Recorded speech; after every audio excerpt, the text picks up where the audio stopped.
तो paracetamol tablet आप लोग depression, anxiety, post traumatic stress के लिए इस्तेमाल कर सकते हैं, सोशल पीबिया के लिए इस्तेमाल कर सकते हैं, और इसे आप लोग ऑब्सेसिव कंपल्सिव डिसऑर्डर के लिए आप लोग इसको इस्तेमाल कर सकते हैं। यानी किसी के साथ आप लोगों को जहनी दबाव, खौफ, यानी कोई भी इंसान किसी अगर वाक़या से गुजरा हो तो वो बुला नहीं पा रहा, तो इसके लिए आप लोग पैरासिटामोल टेबलेट इस्तेमाल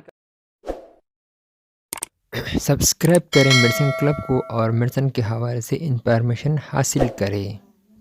अस्सलामुअलैकुम दोस्तों, क्या हाल है? उम्मीद है कि आप लोग सब खैर खैरियत से होंगे। आज मैं आप लोगों के साथ बताने वाला हूँ पैरासिटामोल टेबलेट के बारे में। पैरासिटामोल ये फार्मूला है, इसमें आप लोगों को राक्सिल CR टेबलेट भी मिल सकता है, पैराक्सिल CR टेबलेट भी आप लोगों को मिल सकता है। इसके साथ आप लोगों को सेरोक्सिड CR टेबलेट भी आप लोगों को मिल सकता है। इसका ये 3 कंपनियों का आप लोगों को मिल सकता है। राक्सिल CR में आप लोगों को 12-5 में आप लोगों को मिल सकता है 25 mg, और 37.5 भी आप लोगों को मिल सकता है। इसके साथ आप लोगों को CCL कंपनी का आप लोगों को मिल सकता है, वो है पैराक्सिल CR। इसमें भी 37.5 mg भी है, 12.5 भी है और 25 mg भी है। इसका सेम ही फार्मूला है, वो है पैरासिटामोल आप लोग यानी किन बीमारी में यूज़ कर सकते हैं, ये हम कौन सी बीमारी में यूज़ कर सकते हैं, इसका साइड इफ़ेक्ट क्या है, इसका बेनिफिट्स क्या है, और इसका जो मुख्तलिफ कंपनियों का और मुख्तलिफ नाम है, मैं आप लोगों को सब बताऊंगा। वीडियो आखिर तक देखिए, लास्ट तक देखिए। लेकिन जिन दोस्तों ने अभी तक मेरे चैनल को सब्सक्राइब नहीं किया, चैनल को सब्सक्राइब करें और बेल आइकन को भी दबा लें, ताकि मेरे आने वाली जो वीडियो है ना आप लोगों को सही तरह से बासानी पहुंच सके। सो गाइस, चलते हैं यूजेस की तरफ, यानी पैरासिटामोल यूजेस। इसका यूजेस पहले मैं आप लोगों को इसका यूज़ बताऊँगा, फिर इसके साइड इफेक्ट, फिर इसका काउंटर इंडिकेशन और फिर इसका तरीक़ाकार। जी दोस्तों, मैं आप लोगों को यूज़ बताऊंगा, इसके बाद मैं आप लोगों को साइड इफेक्ट, और इसके बाद आप लोगों को कॉन्ट्राइंडिकेशन, फिर इसके बाद आप लोगों को तरीक़ाकार बताऊंगा। सबसे पहले मैं आप लोगों को यूज़ बताऊंगा। ये आप लोग डिप्रेशन के लिए इस्तेमाल कर सकते हैं, यानी जहनी दबाव के लिए। यानी किसी इंसान को जहनी दबाव हो, उसको खौफ आता है, जहनी दबाव हो, इसके लिए डिप्रेशन, इसको कहते हैं डिप्रेशन। इस डिप्रेशन के लिए आप लोग पैरासिटामोल टेबलेट इस्तेमाल कर सकते हैं। फिर और इसके साथ आप लोग एंजाइटी के लिए भी इस्तेमाल कर सकते हैं। यानी जिन भाई और बहनें उसको एंजाइटी का मसला हो, उसके लिए भी आप लोग पैरासिटामोल टेबलेट इस्तेमाल कर सकते हैं। और इसके साथ आप लोग पोस्ट ट्रामेटिक स्ट्रेस के लिए आप लोग इसको इस्तेमाल कर सकते हैं। पोस्ट ट्रामेटिक स्ट्रेस हम किसको कहते हैं?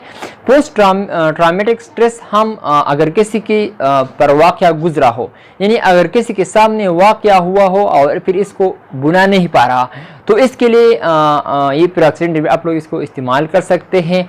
और इसके आप लोगों को यानी पैनिक डिसऑर्डर हो, या पैनिक डिसऑर्डर, आप लोग ये सोच रहे होंगे कि पैनिक डिसऑर्डर किसको कहते हैं।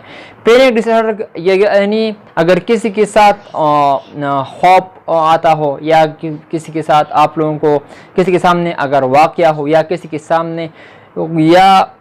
सामने वाक़या से गुजरा हो, फिर उसको भुला नहीं पा रहा, तो इसके लिए हम पैनिक डिसऑर्डर कहते हैं। इसके लिए आप लोग इसको भी यूज़ कर सकते हैं।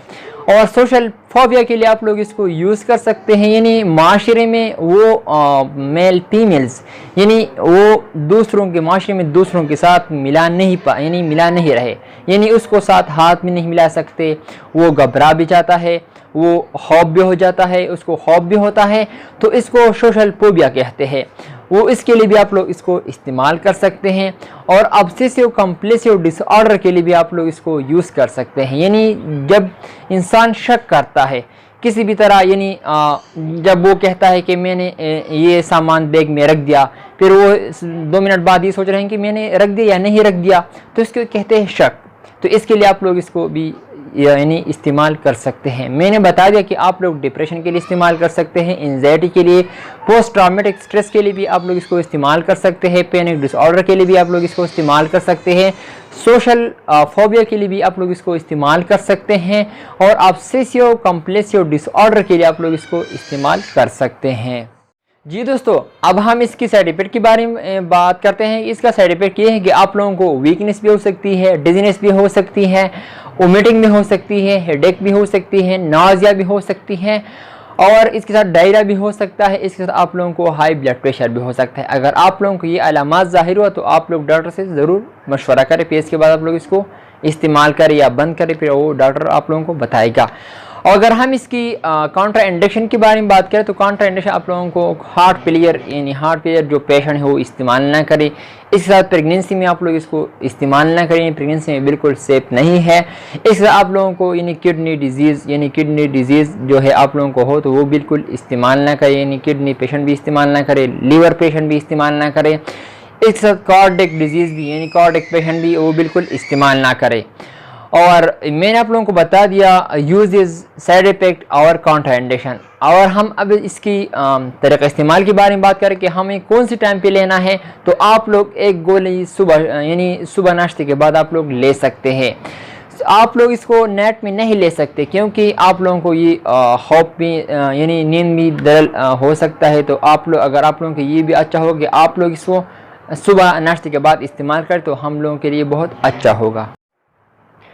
जी दोस्तों, मैंने आप लोगों को बता दिया इसका तरीका इस्तेमाल भी, यूजेस भी, बेनिफिट्स यानी बेनिफिट्स और काउंटर इंडिकेशन और साइड इफेक्ट भी मैंने आप लोगों को बता दिया। उम्मीद है कि आप लोगों को पसंद आई हो। अगर वीडियो पसंद आई हो तो इस वीडियो को लाइक भी करें, कमेंट्स भी करें और इंशाल्लाह नेक्स्ट वीडियो में फिर हाजिर होंगे। आप लोग जहाँ भी रहे खुश रहे। सो गाइस चलते हैं, नेक्स्ट वीडियो में फिर हाजिर होंगे। आप लोग जहाँ भी रहे खुश रहे। So thank you for watching.